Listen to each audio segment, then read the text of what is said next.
Welcome. I'm Kevin Miller. This is a podcast for your personal evolution. In this episode, fawning, our appeasing and protecting others is hurting us all. So we all have a primary pattern of dealing with relational conflict. There are a scant few, in my experience, who do it with just great health and peace overall. The rest of us tend to fall into what psychologists have labeled fight, flight, or freeze tendencies. I'm sure you've heard of this. I'm not a fighter, and I viewed myself as generally freezing in the moment of conflict, masked by thinking I was just being cool and calm, and waiting for it just to end so that I could then take flight and remove myself forevermore if possible.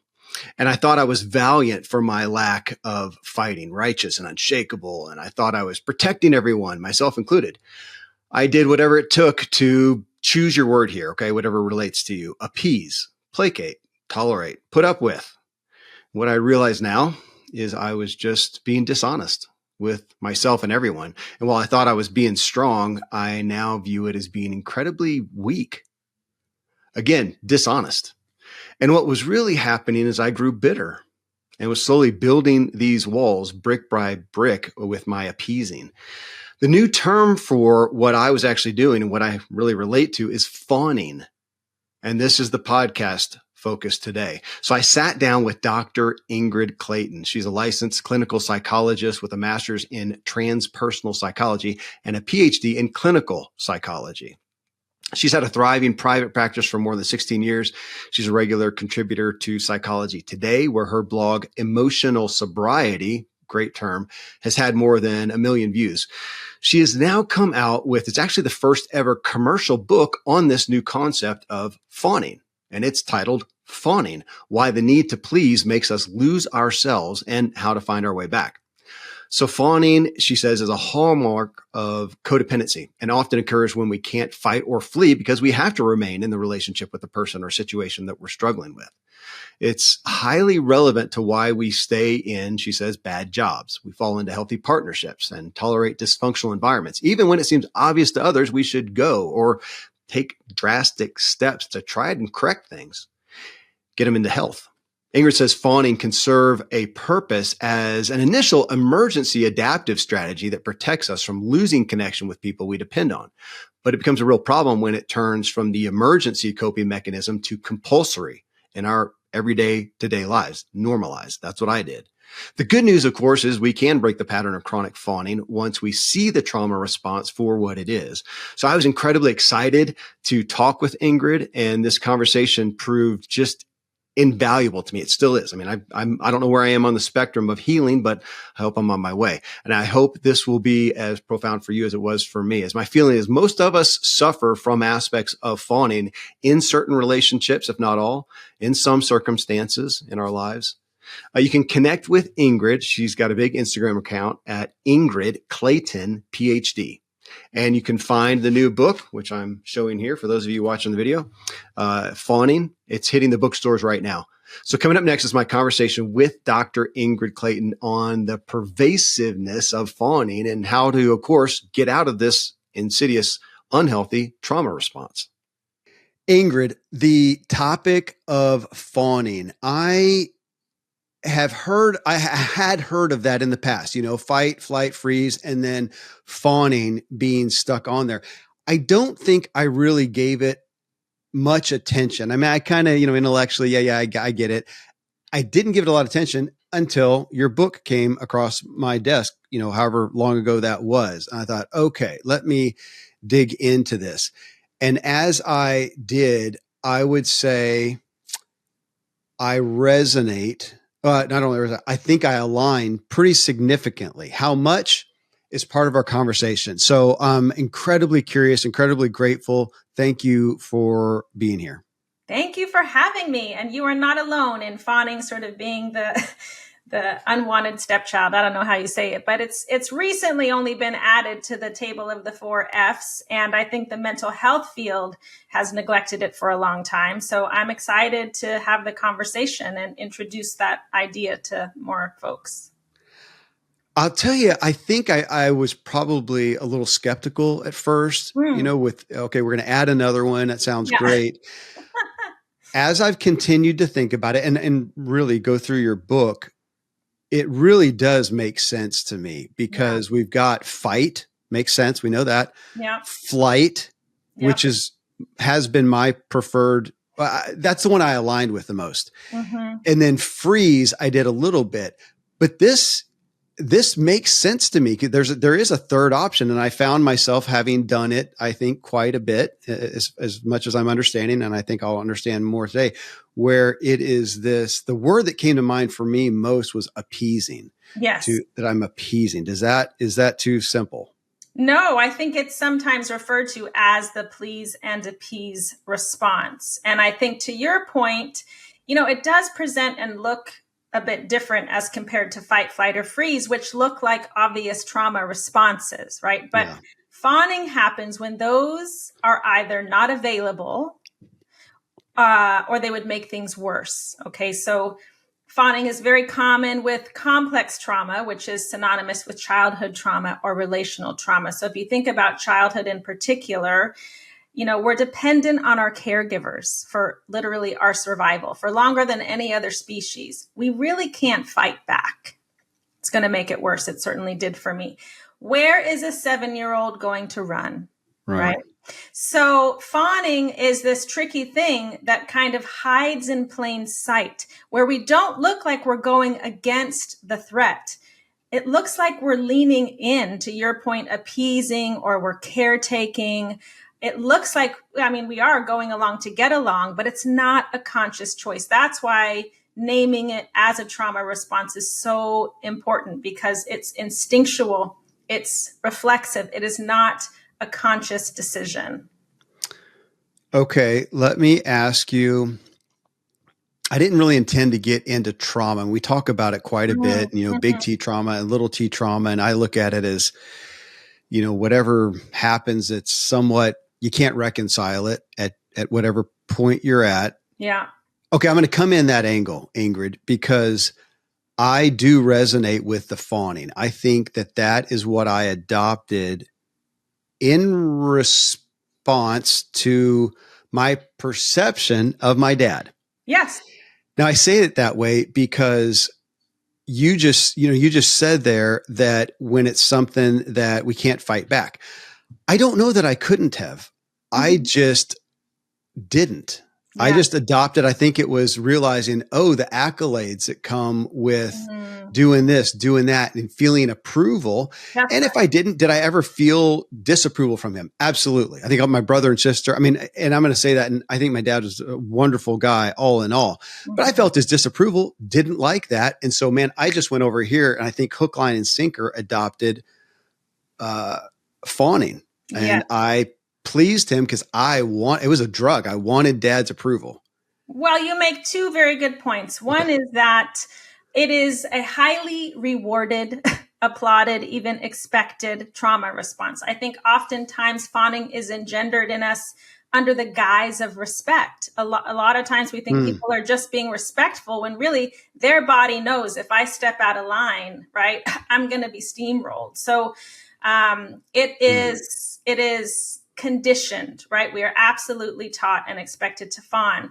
And in terms of, the perception of threat, and maybe you never consciously thought to fight back, but the truth is, what you said is, we don't want to jeopardize the relationship with one of the most important people in our lives, in this case, right? Your parent. And so fighting really isn't an option. It's not like you were like, I want to fight back, but I can't. It's sort of like, I'm not going to jeopardize my sense of safety with this person who is, quite frankly, the head of the household, the head of my life. Yeah.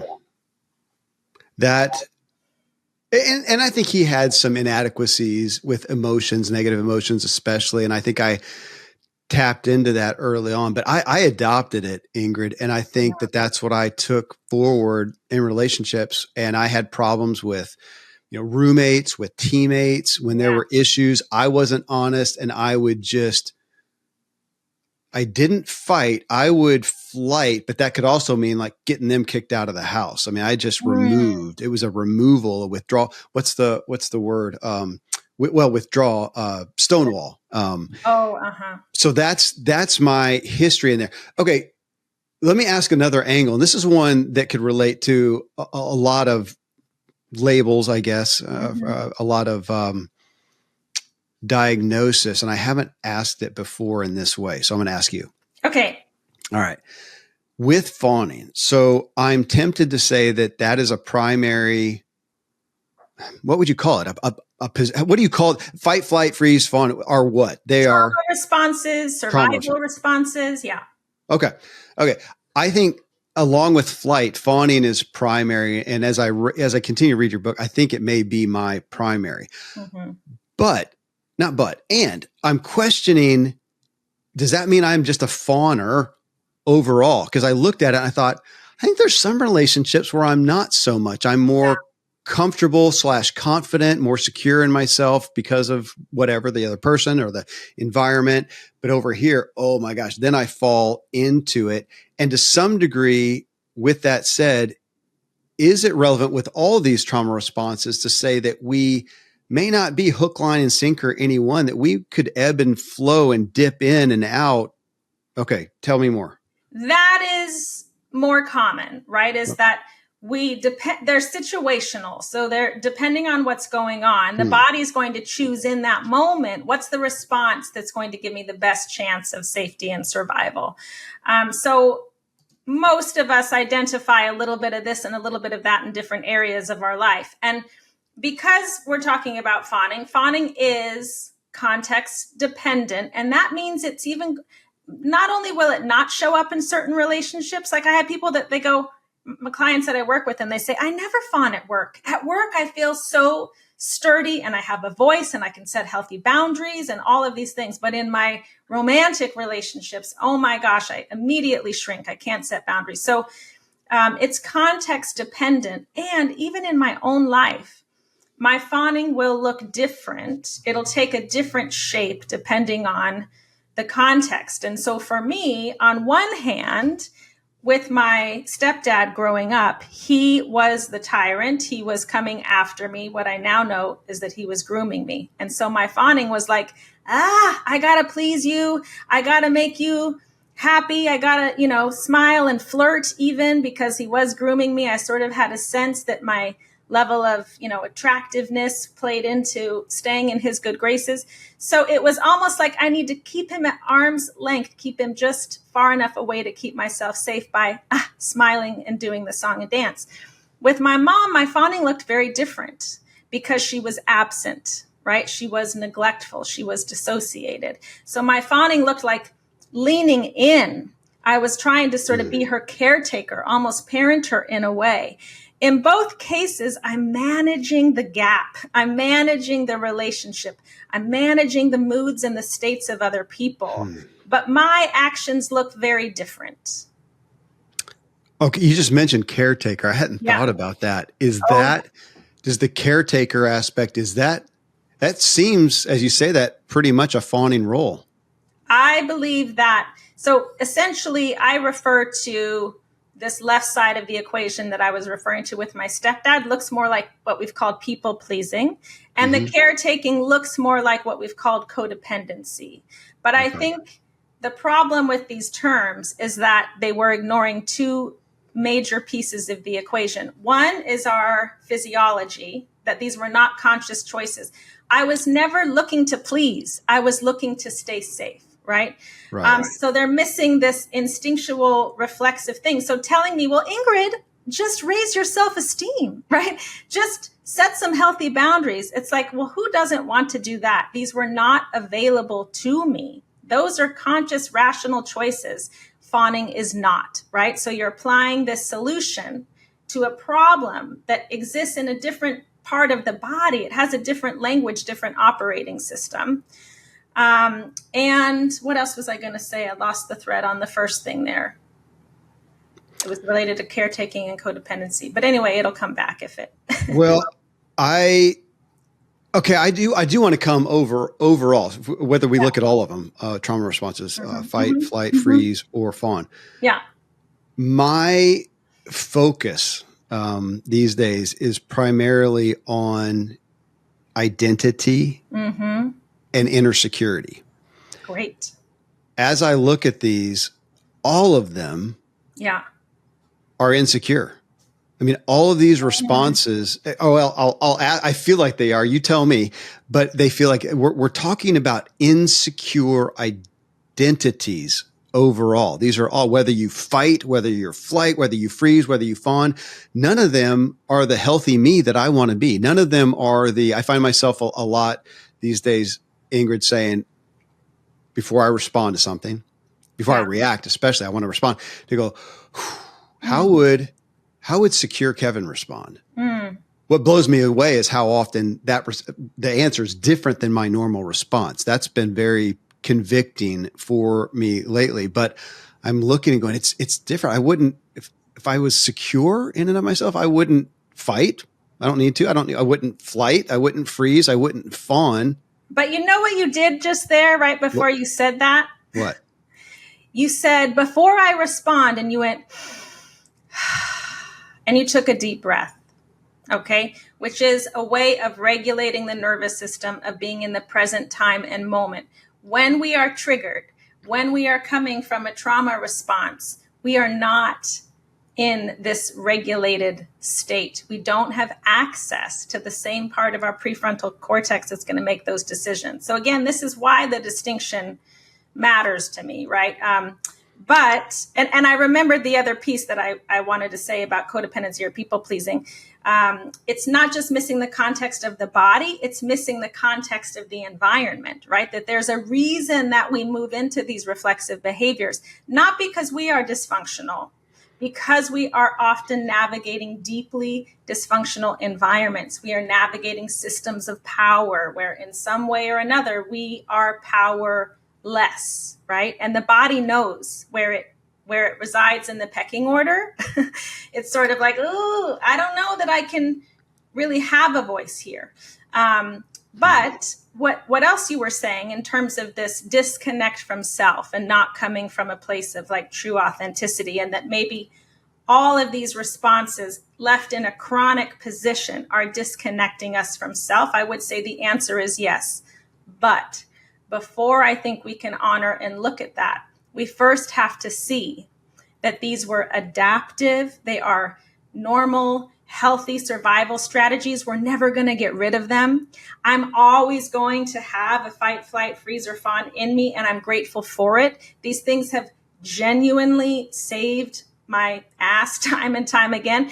But what we don't want to do, to your point, is live in survival mode, right? In this chronic presentation of fawning 24/7. But it often happens because you look at childhood in particular, you're having to fawn to stay safe as your brain and body are developing. And so people don't actually know that they're living in a chronic trauma response. They think it's their personality. They think, I'm just being nice, I'm just being kind. But the point that you're making is the one thread that is constant in a chronic fawn response, which is we self-abandon because we're not connecting with self before we respond. To stay safe and fawning, our focus immediately goes external. What do you need? Can you give me permission? Will you validate this thing that I'm experiencing or feeling or needing? We don't turn to self first. And so essentially you're pointing to one of the biggest pivots to heal from chronic fawning, which is taking that external focus and just being curious with that breath. Yeah. What do I need? How do I feel? How would I feel if I felt like I had permission to feel it? We might need to like intentionally create space that has never been there before. That resonates, Ingrid. I do struggle some for myself. Yeah. With trauma, not to minimize my own, but what do you mean you struggle with it? You struggle with the word? I guess with aligning with it, because I struggle to find an instance where, well, if we go back to irreconcilable, I think my dad had a really hard time with negative emotions. And I think that I didn't feel safe in sharing those. So it doesn't feel life threatening at all. And I think he would be, I think if he was sitting here, he's passed away, but I think if he was sitting here, he'd go, yeah, that's fair. And we'd have a good talk about it, but we never did. Yeah. I never came to him authentically because I have spent most of my life over here in the people pleasing. That was my identity. Yeah. Yeah. And like you said, in a lot of ways, it served me well. It's kind of like how to win friends and influence people. I used it a lot. Right. And, quote, made sales. And I sold myself in that, but it did not create authentic relationships. I think I missed out on a lot of intimacy and vulnerability. I absolutely did in my marriage because I just replaced my dad with my wife, and she never got to see the authentic me. And I look at it and I feel like I chose fawning and, as you said, safety over true connection. That's exactly what I share in the book, is that the body chooses safety over self. And if I'm not connected with my higher self, my full self, how can I connect with yours or anyone else's? And even as you share that, it's so personal. I want to share you. I'm filled with sadness over the truth of that we look back on a lifetime of going, I wasn't even really there. I was doing the song and dance. We're very performative, right? Who do you need me to be? And there's an upside to all of that. To your point, people build great careers in some cases, right? But they look back and they go, wait a second, where was I? Where am I now in my own life? And it's heartbreaking, really. I was the hero. That was the role I fulfilled. And I people pleased and I tried to solve everything. And I did it until I couldn't. And then I burn out. And I burn out multiple times, and there's collateral damage, and that exists. Right. It's there. Mm-hmm. Okay. Yeah, I've got so many areas of questions here. You talked about self-abandonment. Yeah. So kind of like where I ask about fawning, can you, kind of dip in and out and do it more here and do it more there? I'm going to ask about self-abandonment because, well, again, I'll just own it personally. Yeah. It's my show, so I get to do that here. You do. That I feel relationally, I did that a lot, self-abandonment, but not completely. Here's my question. Is could someone who fawns, especially, primarily relationally in certain areas and self-abandons, could they counter that or medicate it even with indulgences in other areas of their life? So it's not like a complete like if I look at myself and said, so would everybody witness Kevin as this complete self-abandonment life? I think they say, no, I think he did over here in this relationship and that one. And but over here, no, he fulfilled himself. Tell me about that. It's such a great nuance that you're pointing to. Fawning is a relational trauma response. Okay. We self-abandon because your needs matter more, right? We self-abandon because I need to get small because your needs are bigger, or conflict is terrifying. I can't have that hard conversation. That's our self-abandonment. But at the same time, often we are hyper self-reliant.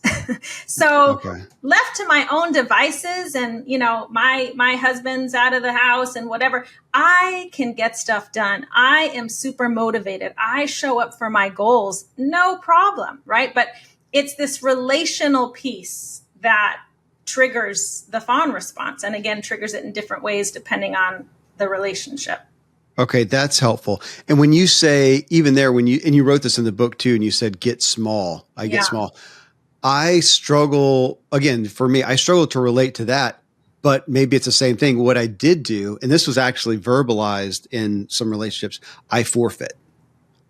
And maybe I made it worse because I actually thought I was valiant. Forfeiting. That's what I'm curious about, because you also used the word hero. And so it looks like I'm not getting small, I'm getting big, right? I'm the big shot. I'm the caretaker. I'm taking care of everyone.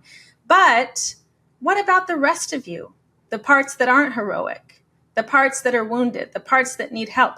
Those are the ones that have to get really small. So it might look like you're big, but when we're self-abandoning, there's always an inherent sense of, there are parts of me that are not allowed in this relationship, or I feel like they're not allowed because I've been living in this chronic response. That's what I mean by getting small. We can't bring our full self. Okay. So, gosh, I feel like I'm jumping ahead of the game here, but with that, is the aspect of fawning generally in relation to when you feel relationally, you feel like the other person is not capable of meeting you in what feels honest to you and truthful to you? I think that is very common. That's one aspect, is where we kind of sense like, or maybe we've even tried to bring ourselves in and we weren't seen or validated or met. And so the body goes, well, I'm not going to try that again. Right. But the other piece that is common, if you do identify with fawning being a primary mover in your life, it's like the body is saying, even when no threat is present, the body's just going, I am not taking any chances, right? This becomes the habitual pattern thing.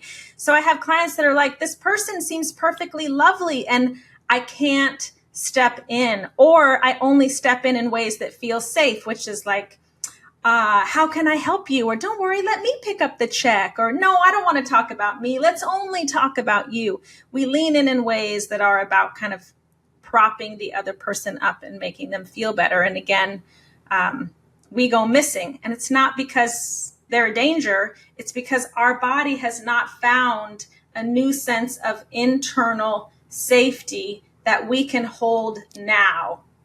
Because we don't get that by looking at someone and going, well, just set healthy boundaries, just raise your self-esteem, like I've already mentioned. The body goes, yeah, right. My boundaries made it worse, right? So I guess I'll speak to a point here because it's a big one. It's a nuanced one, but it's a big one.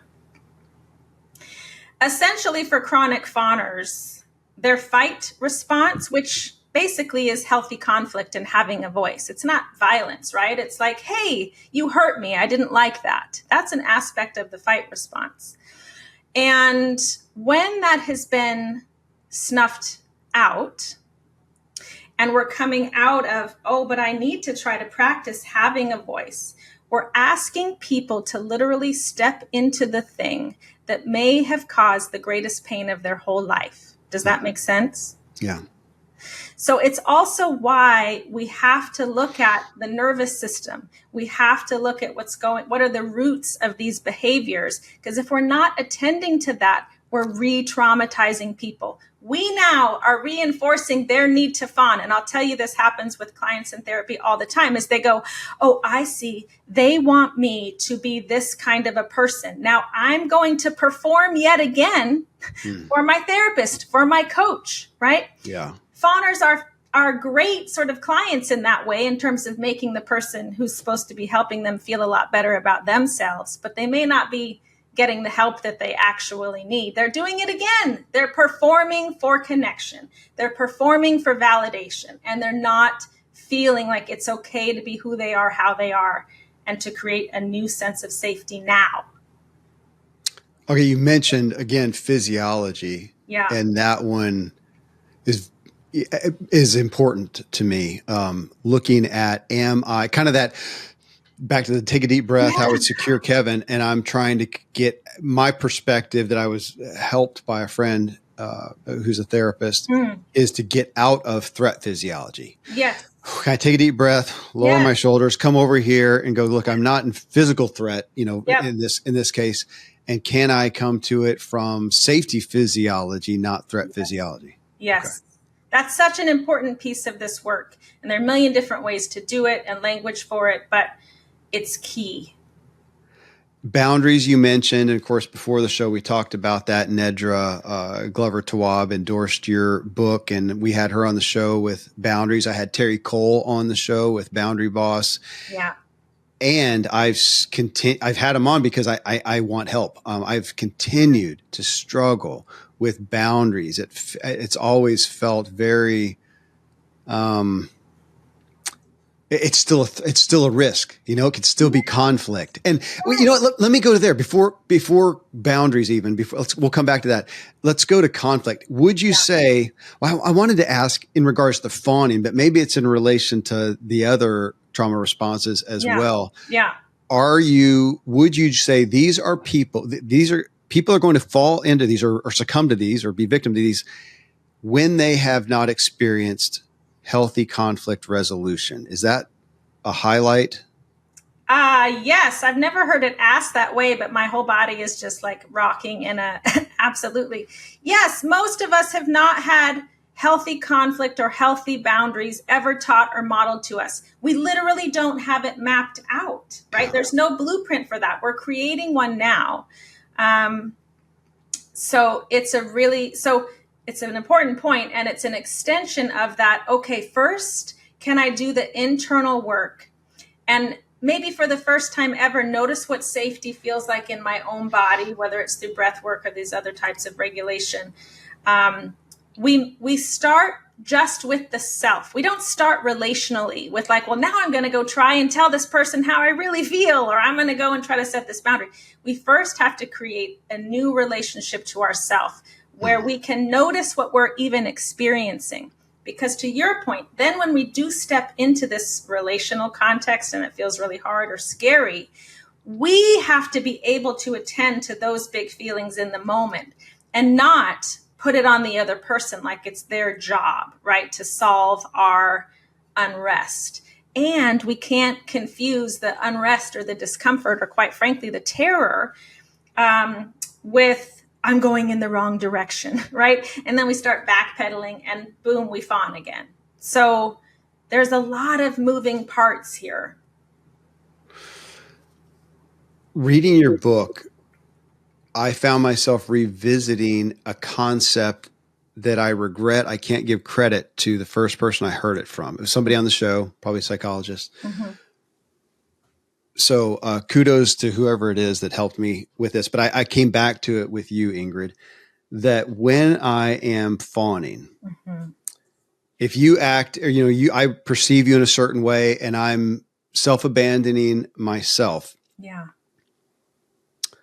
I'm eroding trust all around. And in some ways, I'm eroding trust in myself. Yeah. And if I am appeasing you, fawning to you, it gets the reaction that I like. Mm-hmm. But I don't think I knew consciously, but subconsciously is what I'm playing with here and asking for your input. Subconsciously, you're responding to an inauthentic me. That's right. So it's not somebody your response is not true. It's not true connection. And I feel like I'm just eroding trust. So if I'm fawning to you, and I know that I want to be sensitive to this, but if I care about myself, I'm screwing our connection. Yes.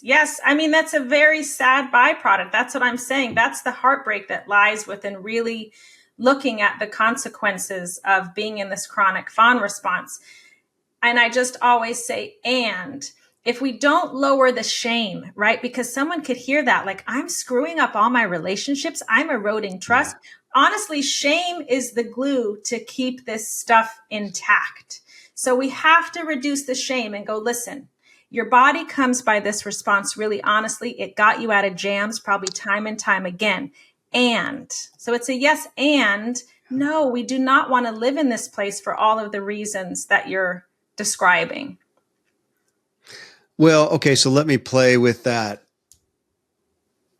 with a true story. So back when I perceived how I needed to react with my dad, whether it had some inabilities of his or whether it was just because it got me what I wanted, a little both or whatever. Yeah. Okay, so that was, so kudos to me in essence for being a kid who's figuring out how to, adapt. Walk. Yeah, adapt. Thank you. Mm-hmm. But 20 years later, I'm an adult, 30 years later, whatever it is. Yeah. I guess the jury's out on that, but I've grown up some. Hopefully I've matured. Yes. I'm not in physical threat. Yeah. In this case, and you have a story where you were, and a lot of people do. And my gosh, it's just not my story to come from. Yeah.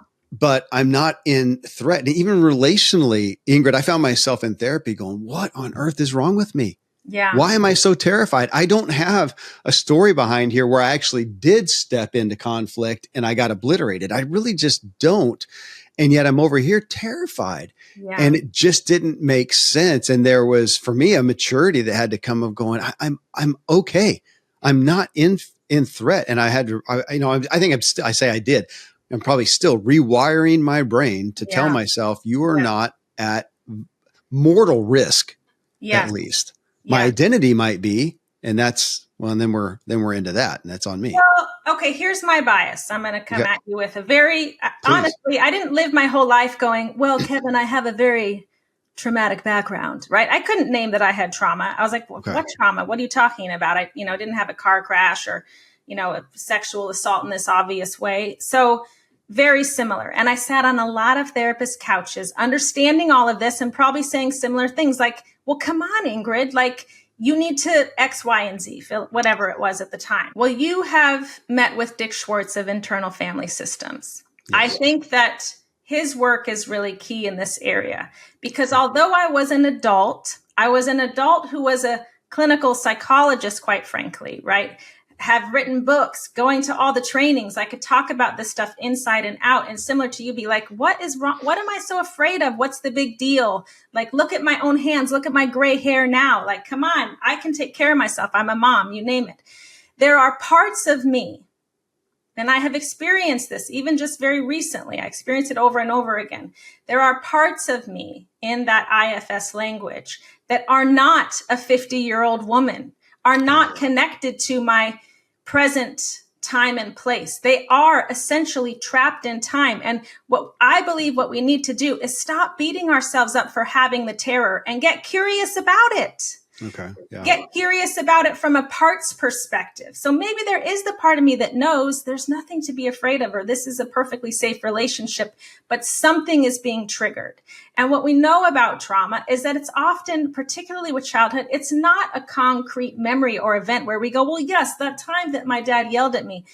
Trauma is stored in sense memory. It might be a smell. It might be a sound. It might be the tone in someone's voice, but something is being activated. So for me, my bias is I'm tired of telling myself that I'm doing something wrong and just get back in line, Ingrid, figure it out, because it never worked. It never worked. It made me feel worse because I tried all the things and then it still was happening. And I'm going, what is the matter with me now? That talk about shame. But when I turn to myself with compassion and curiosity, and I get willing to slow down and believe myself, believe my body is having a reaction for a reason.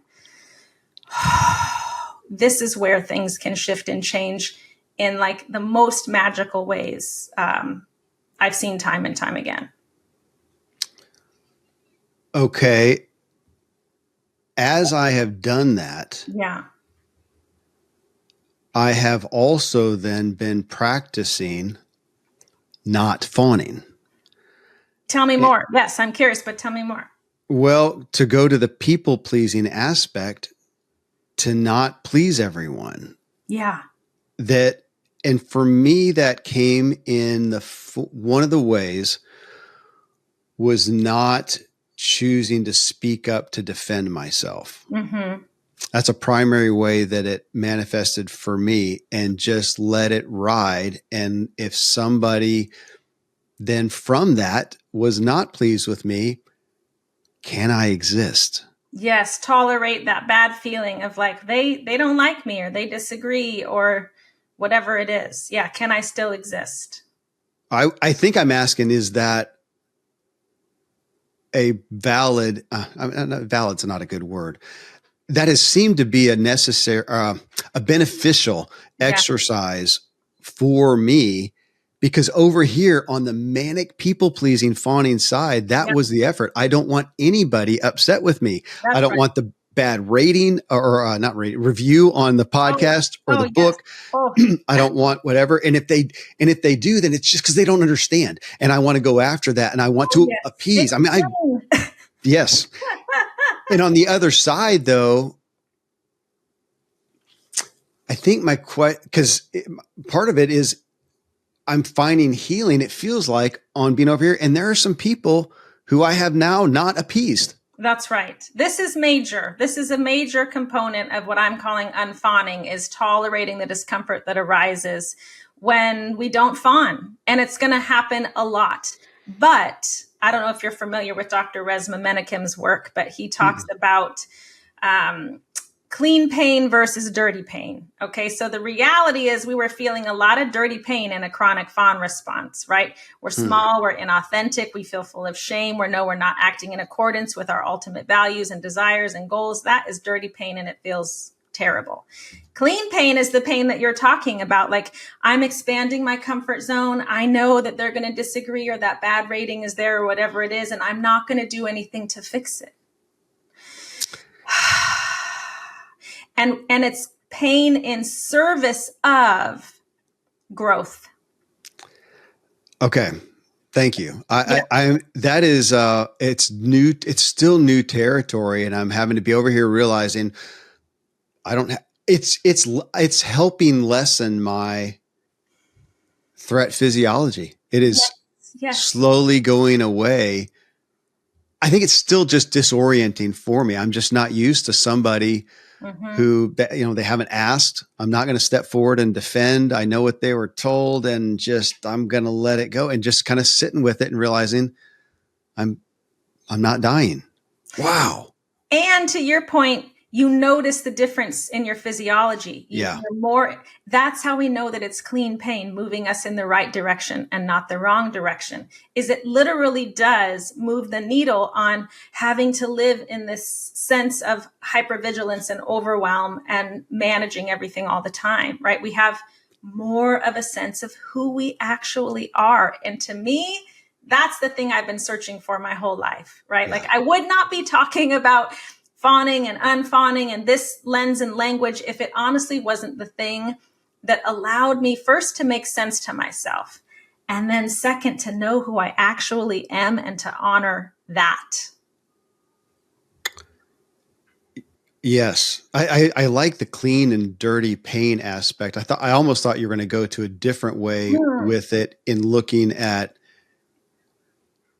now I find myself looking in the mirror and going, am I okay with what I did? Am I okay with my heart and my actions? And if I go, maybe I was a little sideways on that, be honest about that and then deal with it. But if I feel good about it, just go, gosh, I think it's okay. And if they're where they are, then I'm going to let them be there. And man, it's just another, I imagine with your story, you relate. For my lifetime, I've looked at people who are just kind of themselves, not just I am what I am, not jerks or whatever, but they're they do whatever. And if somebody's not okay with them, they're okay. And I looked at them like aliens, like, what? I don't 100%. Speak that language. No, I did not either, but I'm starting to speak it now. It sounds like you are too. And it's like, it's the best feeling. It's so incredible. And I always wondered, like, how can they just say that thing or be who they are or not care about that? They seem to be following the platitudes that everyone was talking about, like, just let it go, right? But I think the reason they're able to let it go is because their sense of safety and survival wasn't being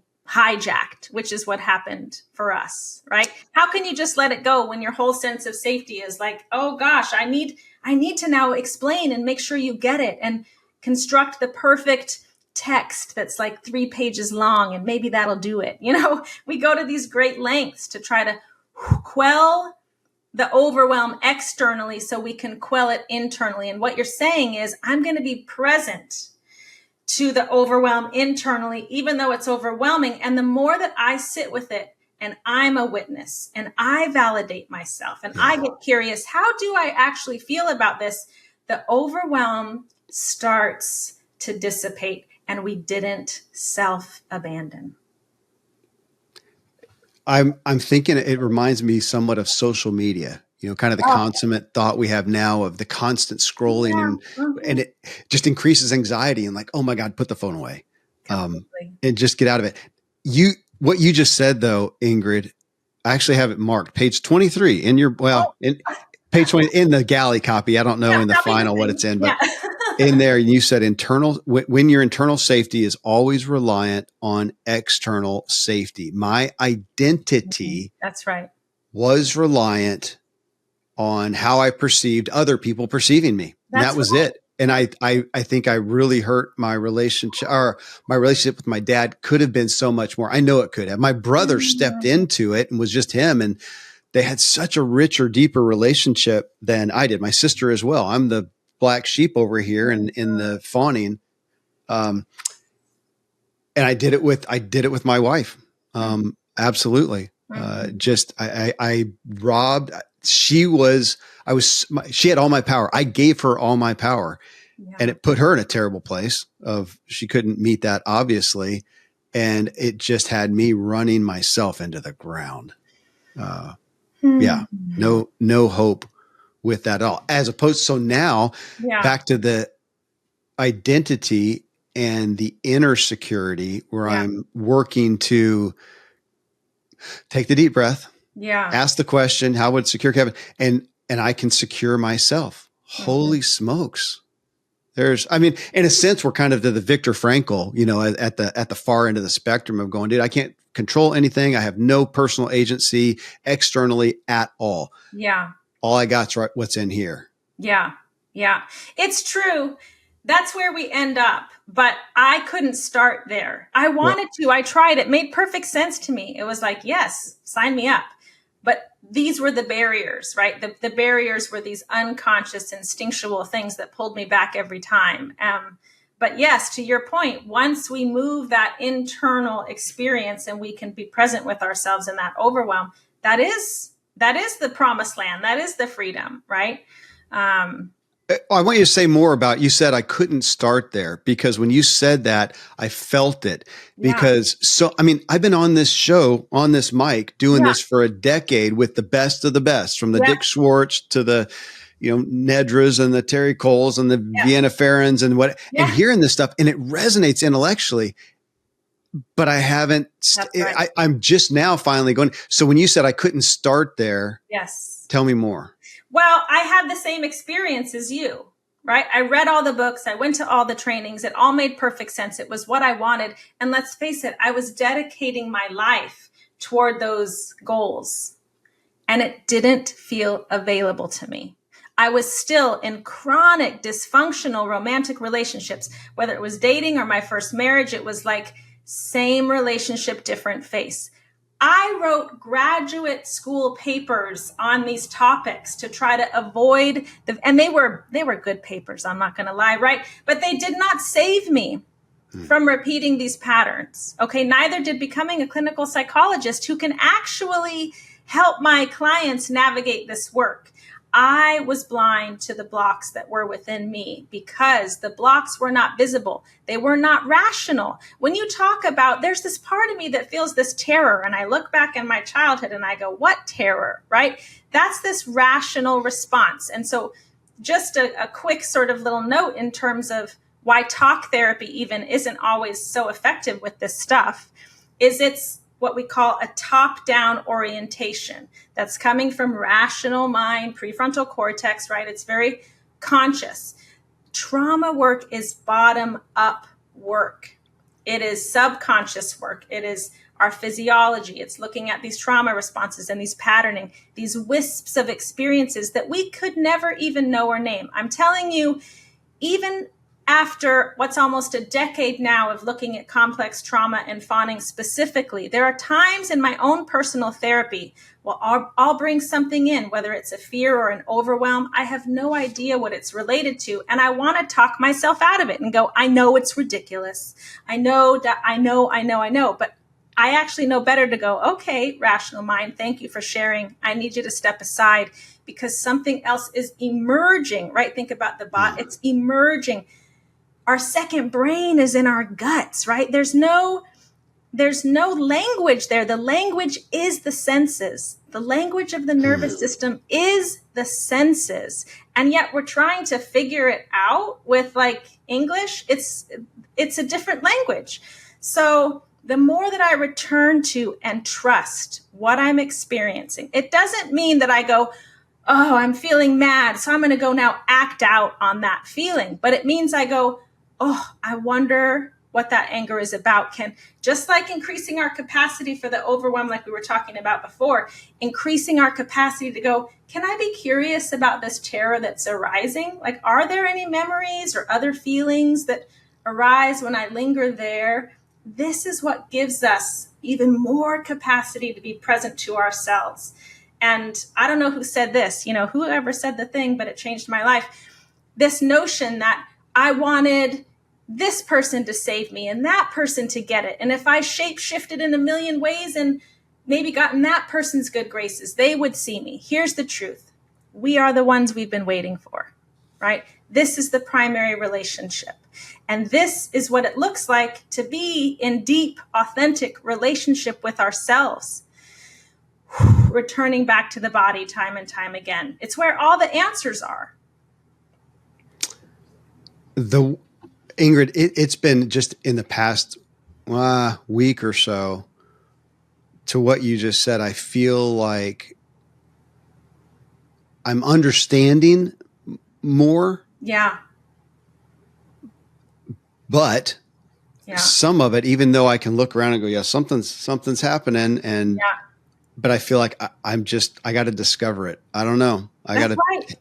Okay. That's right. We have to, it has its own time, right? There are things for me that will only emerge when my body feels safe enough for me to know and name them. I don't have control of that. Like the idea that I could go digging, right? And sort of like root these things out. It's another sense of threat in the body. It's like, ooh, I'm not ready. So there is a process, there is a timing, there is a gentleness. Slow is fast in trauma work. All of these things are true. Okay, let me ask, this was a question I have a lot of interest in. Yeah. It came up just on my own talking with someone, but I didn't feel adequate within the thought. So I'm going to give it to you because it came up again from your in the book. We look at fawning as it's something I'm doing to keep myself safe. So I'm going to say protecting myself. Yeah, it's a protector. And I feel like I have done a lot of it under the guise sounds bad, but under the premise of protecting someone else. Yeah. Okay. So I experienced this when someone else was talking and they were talking about a relationship. And I thought, if you are trying to do XYZ fawn, whatever, to protect that person, I think you're harming them. I think you're harming your relationship, and I think you're harming them because then it's kind of the enablement aspect. Yes. Do you think that fits it? Because I think that's part of mine too, where I thought, I had some of my own self-protection, but I think there was some aspects, some not super consciously, but where I thought I'm doing this for the person's benefit as well. And I look back now and I think I just enabled. Yes, I think that's a very common presentation, but I want to remind you of what you told me, which is the origin story of your enabling. Okay. Which is my dad could not tolerate or talk about the tough stuff. So you were genuinely doing it for him in the sense that you knew he couldn't go there.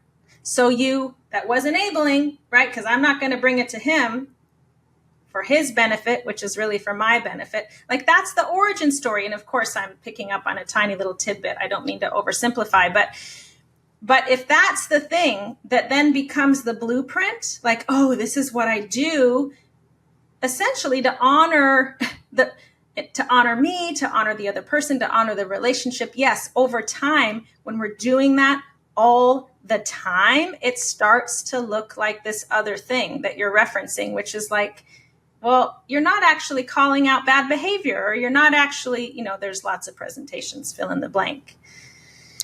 I appreciate that. And for anyone listening who knows my dad, which a lot of my listeners do, that was my childhood father. He did mature and grow. I don't think he was that later in life. And yet I didn't really give him a chance because I never stepped into that.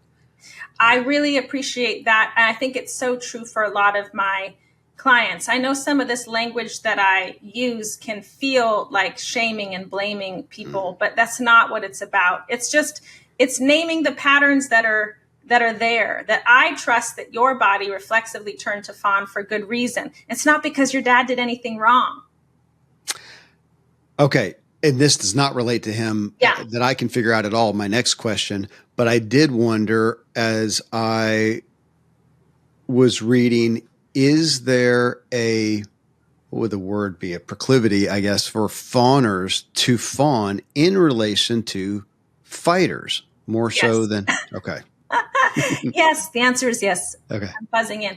It's a common pairing, right? If you think about Beauty and the Beast, if you think about the empath and the narcissist, like these are storied relationships. There's movies, there's sagas built on this. And so if someone has an overactive fight response and the fawner is terrified of conflict and they're going to make themselves small and appease, but this person's still going to sort of be the aggressor, you can see how it's a common pairing.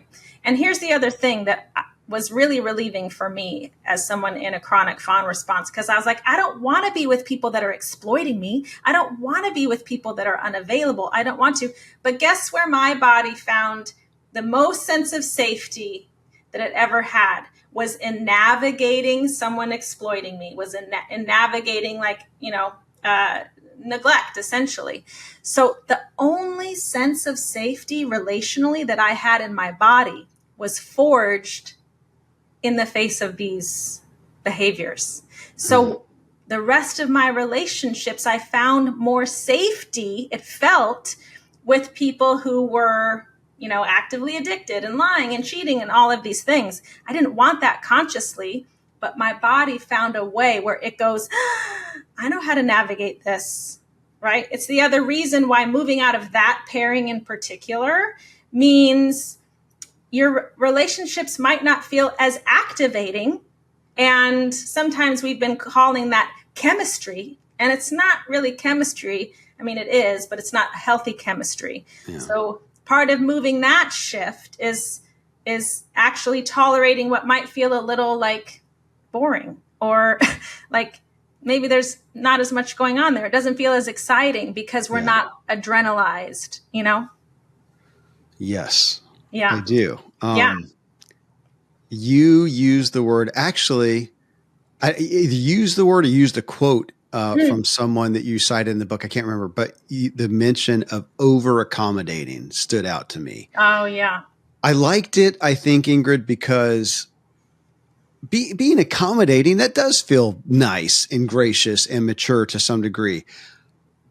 And I think, and I also come from, I'll admit, I think it's relevant that I come from a pretty staunch religious background and construct. Mm-hmm. And the idea of, serving others and being selfless and all that jazz, and accommodating, not all bad, but I took it, and I view a lot of others have taken it to the over accommodating, which actually comes back to, I hadn't thought about this before the show, but now I'm going to come back to it the second time, to enabling. And I have been, I think I've really taken the fawning into an enabling aspect, even with my kids to some degree. Yes. Okay. Tell me about that. I mean, it's not uncommon, right? That even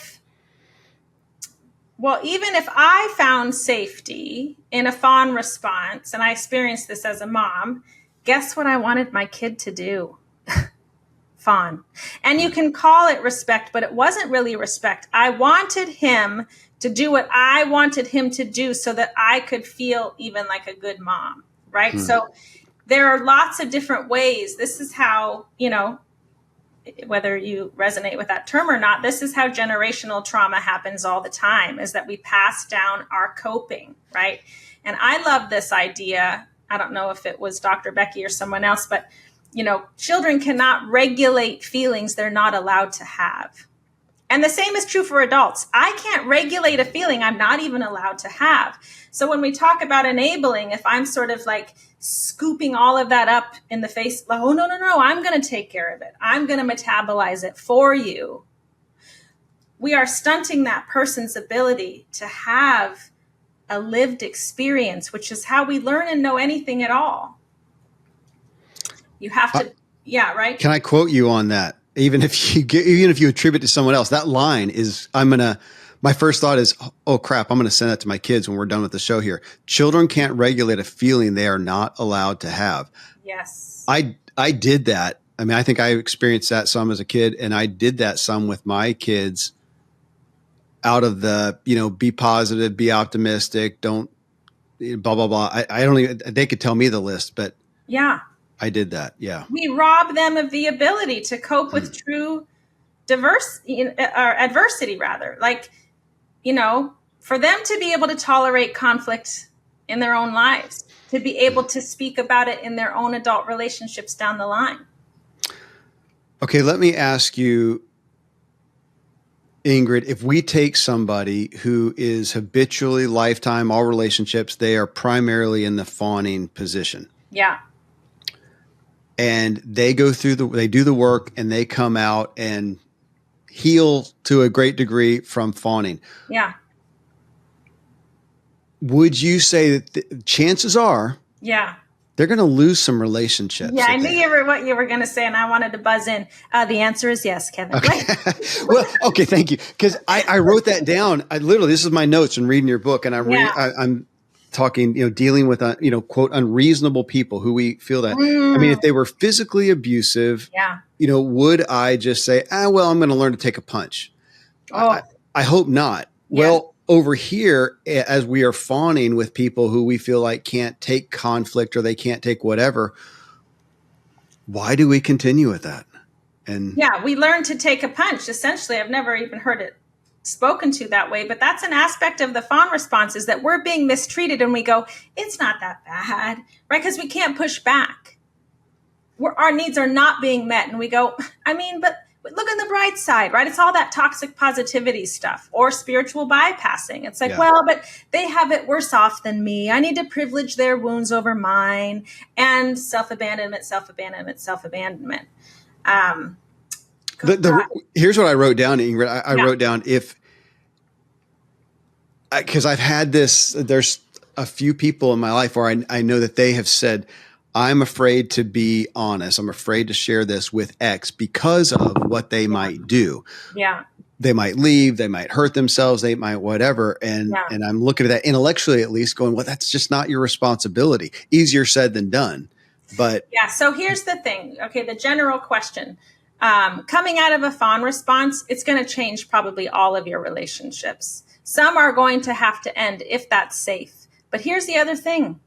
Sometimes for some people, it is not safe. They don't have the privilege. They don't have the ability to leave or to walk away or to assert themselves, right? Maybe it's their financial dependence, or they're not going to get to see their kids if they sever this relationship. Or, there are very real reasons that people stay. Or lose the job. That's right. Our financial security, right? We're dependent on fawning to the boss, who might be a tyrant, and it's an incredibly toxic environment. But I'm not going to step into that and be the first one to go. So there are very, very real circumstances. So to go back to the beginning, when I said that's why I didn't love like codependency and people pleasing, is because they ignored all of this very real context of our lives, these systems of power that we're all navigating, and it's very real. So sometimes we can't leave and you can't change it to the degree that you would like to.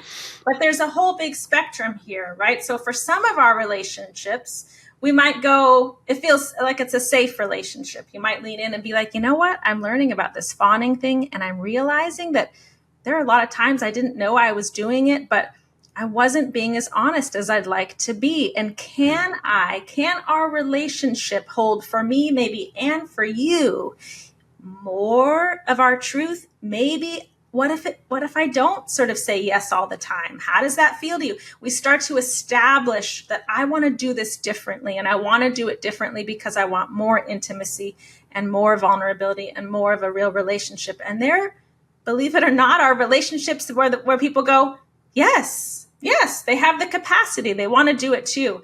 I've seen it a million times over with my clients. There are other times where if you have been chronically fawning in a relationship for the whole time, and suddenly you just barely start to assert yourself, someone's going to be like, who the heck are you, right? You've changed and I don't like it.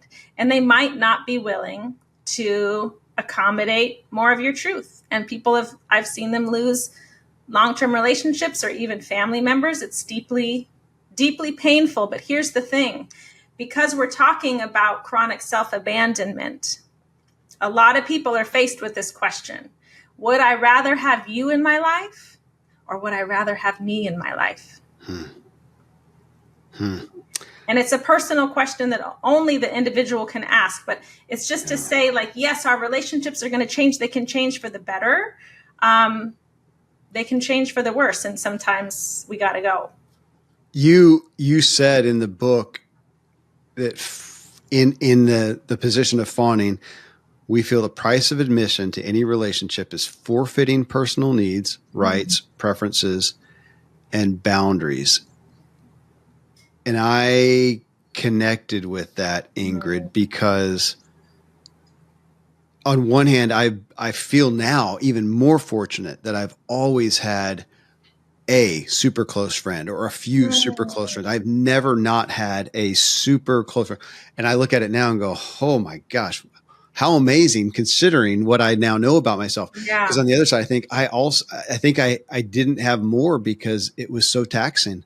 If somebody didn't really align with me, really resonate with me, then I just didn't have the capacity, and I would choose being alone, which on that, even today with some relationships that I would say it's hard for me to feel like they could be better. I guess I'm saying, I'm not sure it's as good or bad. Still, at the end of it, where am I safest? Alone. Yeah. That's the biggest, that's the most peace. That's the lowest heart rate. I assume that's somewhat indicative. Yes. I mean, it goes back to that idea of, when you said, but it's a relational trauma response. I wasn't really maybe abandoning myself in terms of my goals. And I said, yeah, we're really self-reliant, right? I can feel really good with me in certain ways. It's sort of, if relationships generally are the threat, my threat response goes down when I'm camped out on my couch and scrolling on my phone, Okay. It's just interesting to me too, as I sit here, as you know, I'm on vacation, I'm looking out here and, they're all coming back from their adventure. And I told you that I kind of opted out. Yeah. I didn't totally make the excuse though, that I had a show because they know, I run the ship here. I could not do it. I also said, I just don't want to do that. Even that little thing. Here's an activity. I'm super dad. I've got a bunch of my kids here and the cousins and my sister and my mom and whatever. And in the past, they're going to do it. I'm there because that's what I do. And on this one, just the little aspect of going, it sounds great, I'm out, is just new territory. And it's so enormous. Great. I mean, knowing more about you now after this conversation, I want to really applaud that you didn't just name an excuse either and go, oh, well, yes, I have to work. That you consciously and, stepped into please go have a great time. It's not really for me. Oh my gosh, that's amazing. That is so hard for a lot of people to do. And so I'm curious, actually, how did it feel to do it, to say it and to do it? It continues to feel pretty darn great because I want to say always, I can't say that for sure. It's just not that big a deal. And even that, like kind of looking back where, I wonder how many times when I fawned, if I hadn't, if 95% of the time, 35, I don't know, that it would have I would have realized it's just not that big a deal. I'm so wrapped around the spoke of this thing, and it wouldn't have been that big deal, especially later in life. Okay. As a kid, it's a different story, but later in life, that it not only would have not been a big deal, but it would have created more intimacy, more connection, a lot of mores. And instead of, I created, the word I align with a lot is I created a lot of bitterness within myself. And, a lot of things that I wanted to extend to other people, but I wasn't extending it to myself. I wanted to be more compassionate. I'm not compassionate with me. I wanted to be more patient. I'm not patient with me. Yeah. You get it. Thank you.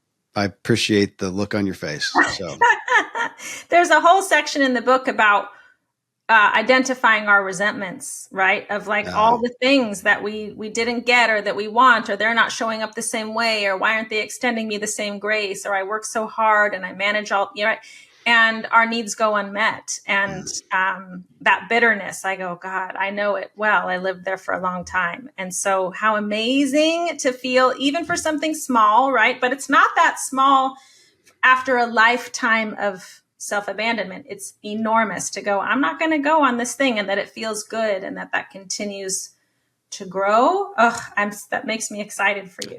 And I hear him on the other side. And now I'm going to go in, and I didn't take part in, it was a scavenger hunt thing that they were doing. I didn't do that. I would have been drained, but and now I had an inspiring conversation with you. I'm stoked. They're going to go in there and they're going to get a better version of me than if I had been inauthentic and fawn. So I love that.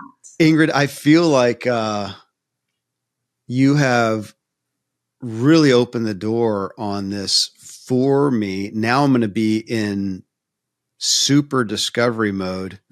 We might have to get together in a month. Yeah, that's exciting. That would be interesting, actually, part 2, because this one is so fresh and relevant to me. Yeah. So just thank you. I'm so grateful that I got connected with you. Me too. And thank you for this. It's just I'm amazed that I get paid for therapy instead of sending you a check, which I should. I think. Thank you.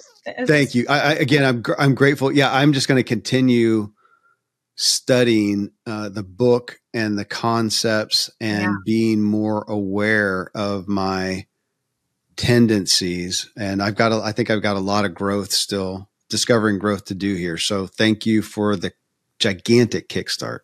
My pleasure. Well, thank you so much for joining us in this discussion, this conversation.